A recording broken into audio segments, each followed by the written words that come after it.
Today we're going to make Pane Pugliese, a specialty of my mom's village that I crave very often, and I finally found the time to make, and I want to share this simple recipe with you. We're going to go together through all the steps together, so don't worry about the amounts. We're going to add the link to this video. So let's quickly see what ingredients you need.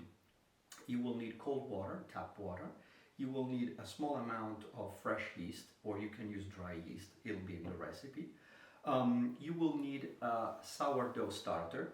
This really makes the flavor of this bread. And we can talk separately, maybe in another video, of how to make your own liquid sourdough starter.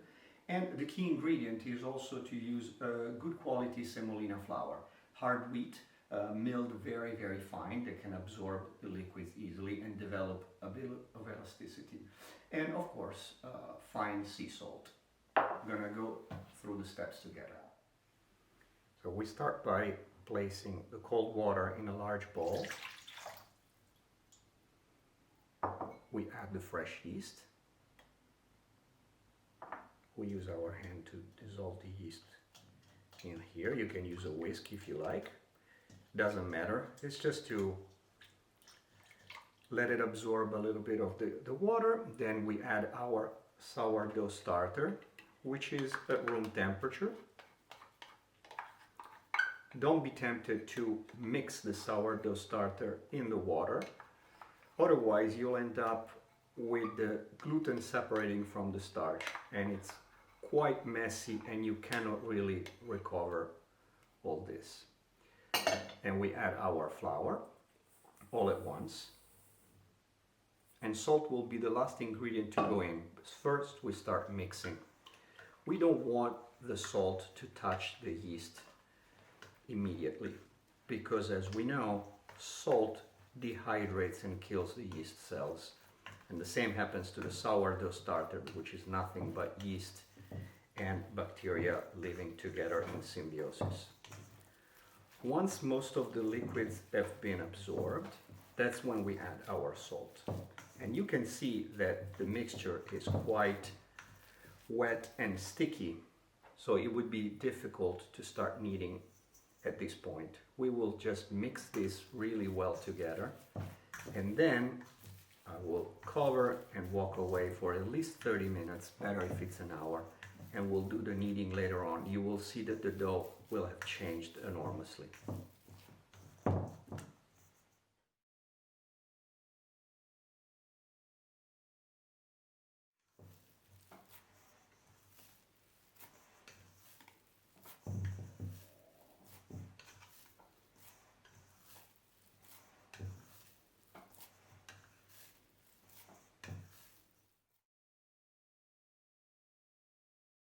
Hold it.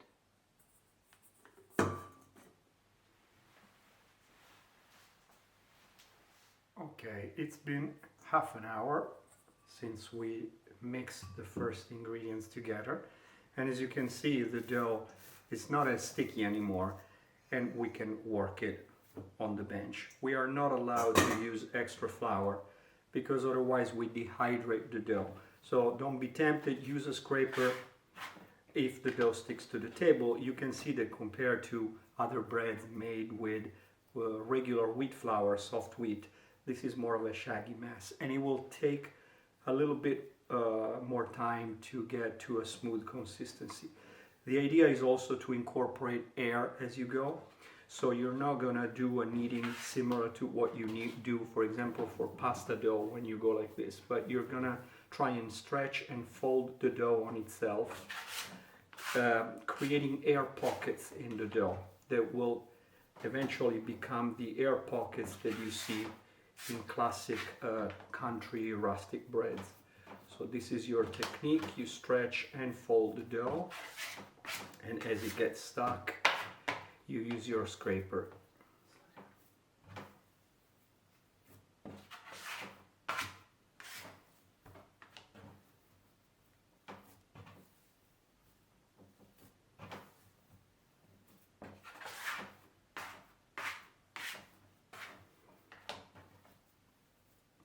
If for some reason your flour absorbs more than the one that I used, your dough will not feel sticky and it will not stick to the table. In that case, it's a good idea to wet your hands with water, because the idea is to have this kind of sticky dough that will allow the air pockets to expand more easily during the final rise of this bread. You can see that the dough is becoming more and more elastic. In fact, when I push, it starts springing back and at this sponge-like consistency. So we keep working it, we don't get frustrated, because if you adjust the amount of pressure that you put on the dough, it won't stick as much. Yes, I'll have a few pieces here and there, but it's really not a big mess as one would expect. Of course, you don't have to do this by hand. If you own a stand mixer, you can do it with the hook attachment of your mixer, slow speed, and you will try not to overwork this dough. The dough should never feel warm to the touch, should always be relatively cold. Otherwise, it means that you start ruining the gluten protein and the dough will not develop properly. We are almost done kneading it. You can also use the slap and fold technique at this point when the dough starts holding together.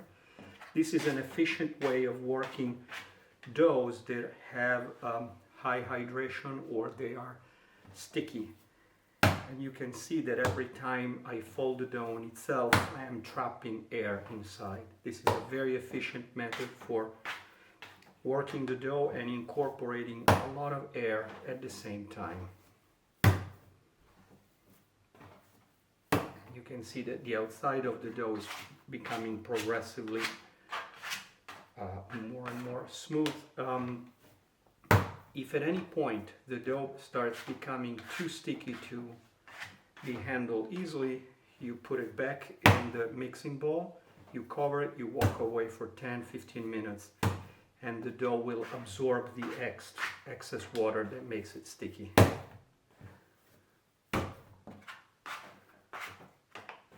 We are almost done.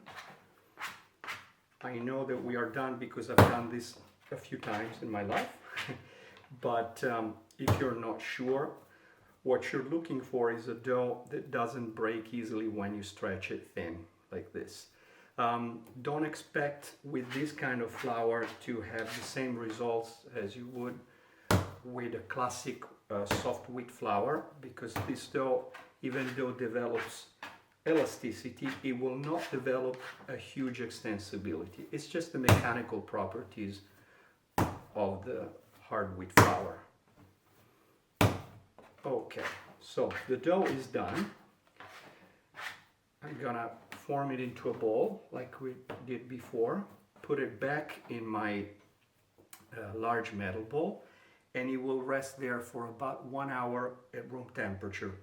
After this, it will go in the fridge overnight, so 8 to 12 hours, and tomorrow we'll see the next steps.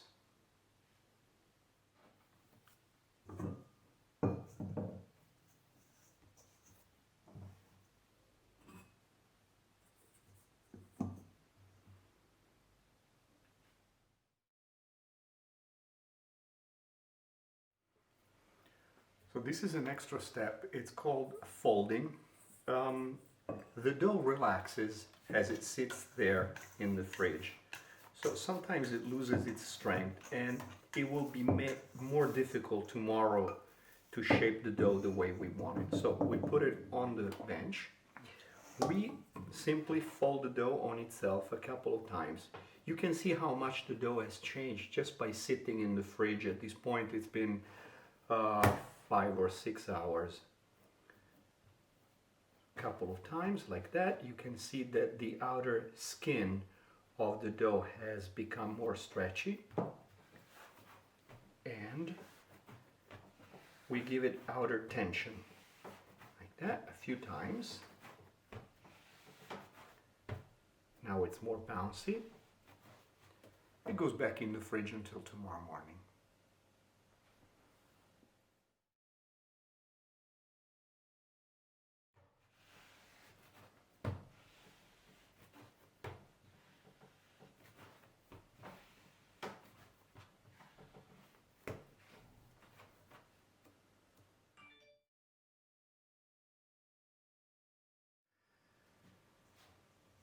So we're back to our dough about 12 hours later. I took it out of the fridge 1 hour ago, and now I'm gonna do the final shaping. So we move the dough gently onto the working space here, trying not to deflate it too much.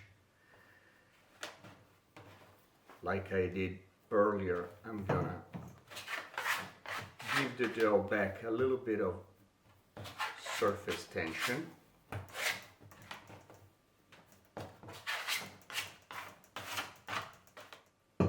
And then shape it into a giant donut. Of course, one could be making simply a loaf, but this traditional bread I'm making was usually shaped into this giant donut that was easy to portion, and it cooks faster because there's a hole in the middle. So, a little bit more flour. Once the dough is now nice and bouncy, we have to punch a hole right here in the middle. There is a special tool that one can use, but traditionally we do it with the elbow. We go like this all the way down, and then we enlarge the hole.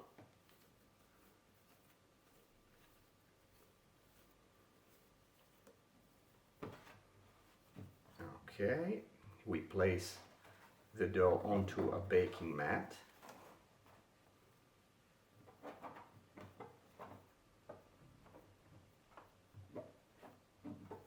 And now the dough needs to rise a couple of hours until almost doubles in volume. After that, we will do the scoring and finally the baking.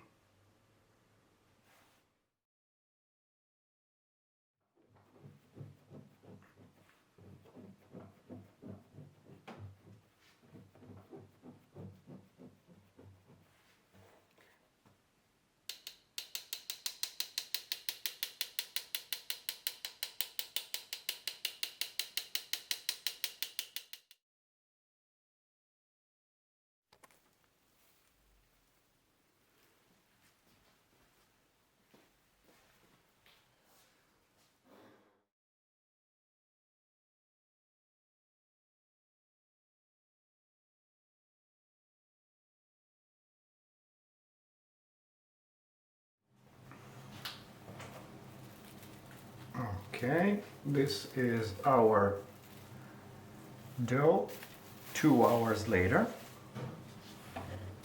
Gonna dust some flour on top. This will help us making the cuts, and also looks good after you bake the bread. You need a sharp blade. Keep it like that on an angle, and you do cuts like that. Stop.